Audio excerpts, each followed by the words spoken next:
Если вы языка не знаете совсем вообще, то есть владение на нуле полностью, понятно, что нужно сначала там изучить какие-то основы грамматики, там 2-3 сотни слов, потому что без этого двигаться никак нельзя. И это, понятно, делается либо там самостоятельно по учебнику, либо на курсах, либо там с преподавателем.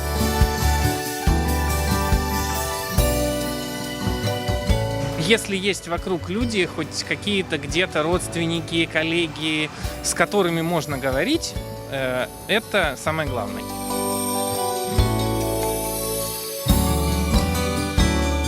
Организм человеческий, чтобы не умер, его каждый день нужно кормить.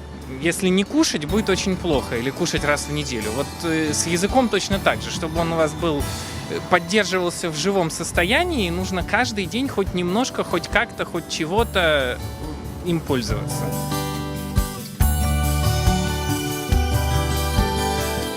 Очень хорошо, если будут люди, которые вас будут поправлять.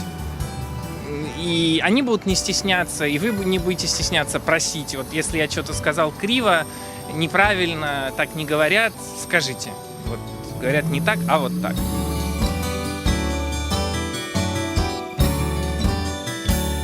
Язык, чтобы он был не бедный, чтобы он был красивый, чтобы человек знал какие-то обороты, какие-то фразеологизмы, нужно читать.